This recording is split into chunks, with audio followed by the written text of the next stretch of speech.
इस तरह 41 टीमों का टोटल डिप्लॉयमेंट दोनों राज्य मिलाकर है, अगर रिजर्व को भी हम लोग मान लें। सभी के पास वायरलेस और सैटेलाइट कम्युनिकेशन है और क्विक डिप्लॉयमेंट एंटेना है। अगर पूरा कम्युनिकेशन ठप भी हो जाता है तब भी वो एनडीआरएफ हेडक्वार्टर के संपर्क में रहेंगे और वहां पर कम्युनिकेशन सेटअप कर सकते हैं लोकल एजेंसीज के लिए। जो एक्सपीरियंस साइक्लोन फोनी का हुआ उससे हम लोगों ने कुछ सीख ली है और पर्याप्त ट्री कटर्स, पोल कटर्स इत्यादि पोस्ट लैंडफॉल रेस्टोरेशन के लिए रखा गया है अगर उसकी ज़रूरत पड़े तो। और जो सबसे अहम बात है जो आपसे मैं शेयर करना चाहूँगा वो ये कि ऐसा पहली बार हुआ है कि एक तरह से दो डिज़ास्टर्स हम लोग एक साथ फेस कर रहे हैं। पहला डिज़ास्टर ऑनगोइंग है कोविड-19 जो सब आप समझ रहे हैं, और उस माहौल में, उस परिप्रेक्ष्य में ही एक दूसरा डिज़ास्टर हमारे सामने है जो साइक्लोन की शक्ल में है। सो अगर उसको शॉर्ट में कहा जाए, it is cyclone in the time of Covid. So ये डुअल चैलेंज हम लोग फेस कर रहे हैं और उसी के अनुरूप हम लोग कार्रवाई कर रहे हैं। ये एनडीआरएफ की जो टीमें डिप्लॉय हुई हैं उसका नक्शा है जो आपसे शेयर कर लिया जाएगा। ये दोनों राज्यों को मिलाकर नक्शा है जिसमें आप देख सकते हैं 34 टीमें डिप्लॉयड हो चुकी हैं, 41 टीमें डिप्लॉयड हो चुकी हैं, जिसमें से 34 डिप्लॉयड हैं और 7 रिजर्व में। वेस्ट बंगाल में 21 टीमें हैं अगर रिजर्व को माना जाए तो, लाल में रिजर्व है, और 19 टीमें ज़मीन पर ऑलरेडी डिप्लॉयड हैं, अपना काम कर रही हैं। ये लोकेशंस भी यहाँ हैं जो आपसे साझा किया जाएगा, तो आप इसको रख सकते हैं अपने रिकॉर्ड के लिए। 2 टीमें रिजर्व में हैं और 19 टीमें डिप्लॉयड हैं। 6 जिलों में ये डिप्लॉयमेंट हुआ है और 6 जिलों का जो की विवरणी है वो आपके सामने है। इसी तरह उड़ीसा में कुल 20 टीमें, जिसमें से 15 डिप्लॉयड हैं और 5 रिजर्व में हैं। हरे में आप देख सकते हैं जो डिप्लॉयमेंट है, और 5 रिजर्व। ये 6 जिले हैं उड़ीसा में, 7 जिले हैं जहां पर डिप्लॉयमेंट हुआ है। स्वाभाविक है कि जिस जिले में ज़्यादा इम्पैक्ट होने की संभावना बताई जा रही है वहाँ ज़्यादा है, तो इसलिए बालासोर में 4 टीमें हैं, केंद्रापड़ा में 3 टीमें हैं, भद्रक में भी 3 टीमें हैं। ये ज़्यादा अफेक्टेड होने की संभावना है, इसी के अनुसार वहाँ पर डिप्लॉयमेंट हुआ। सो 15 टीमें डिप्लॉयड और 5 टीमें रिजर्व। एक एडिशनल हम लोगों ने बैकअप रखा है, और ये जो 6 बटालियन जिनको चिन्हित किया गया है एनडीआरएफ के बटालियन हैं, 11, 9, 1, 10, 4 और 5। 11 बनारस में है, 9 पटना में है, 1 नंबर गुवाहाटी में है, 10 विजयवाड़ा में है, 4 अरकोनम चेन्नई के पास है और 5 पुणे में।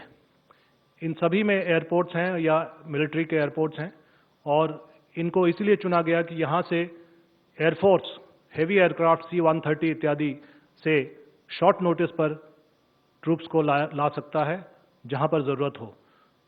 तो मैं आपको बता दूं कि 4 टीमें, प्रत्येक बटालियन में 4 टीमें हॉट स्टैंड बाय में रखी गई हैं, जो कल मैंने बताया था, जो शॉर्ट नोटिस पर उनको एयरलिफ्ट किया जा सकता है और यहाँ लाया जा सकता है जहाँ पर साइक्लोन का इम्पैक्ट हो रहा है।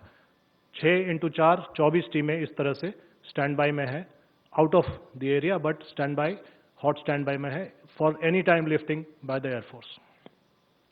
एनडीआरएफ की एक्टिविटी क्या चल रही है?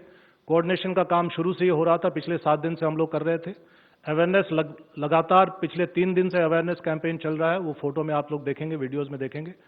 और साइक्लोन के बारे में अवेयरनेस चल रहा है और साथ साथ कोविड के बारे में भी अवेयरनेस चल रहा है, क्योंकि एक उदाहरण मैं दे दूं, जिस साइक्लोन शेल्टर में 1000 की कैपेसिटी नॉर्मल में है, अगर सोशल डिस्टेंसिंग माना जाए तो वहाँ पर सैनिटाइजेशन करना होगा, सभी प्रकार के सैनिटाइजेशन इत्यादि के प्रिकॉशंस लेने होंगे, और सोशल डिस्टेंसिंग के आधार पर हो सकता है 1000 की कैपेसिटी वाले नॉर्मल साइक्लोन शेल्टर में अब 500 या 400 लोग ही रह पाए।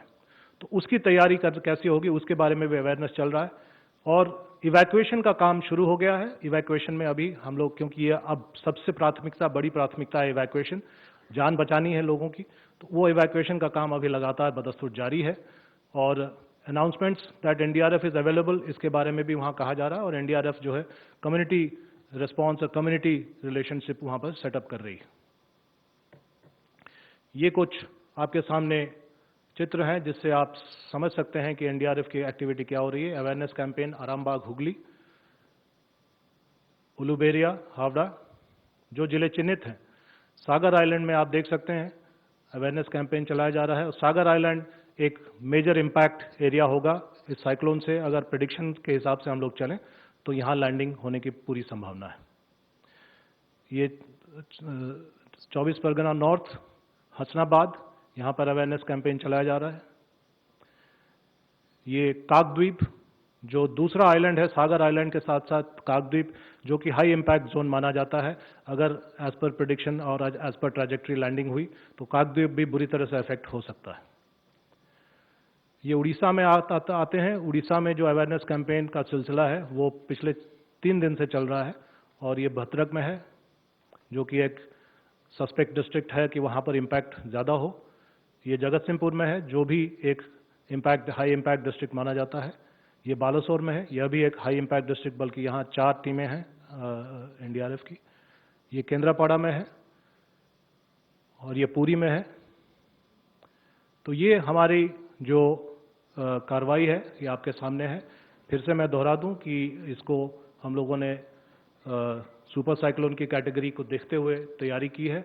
और एक बात मैं कह दूं कि आज ही नेशनल क्राइसिस मैनेजमेंट कमेटी की मीटिंग कैबिनेट सेक्रेटरी महोदय ने की, और आज ही, जैसा कि आप लोगों को विदित है, माननीय गृह मंत्री महोदय ने दोनों ही मुख्यमंत्री महोदय और महोदयों से बात किया और तैयारी के बारे में जायजा लिया है, जिसके आधार पर अब ये कहा जा सकता है कि पूरे समन्वय के साथ कार्रवाई हो रही है केंद्र और राज्य सरकारों में। धन्यवाद।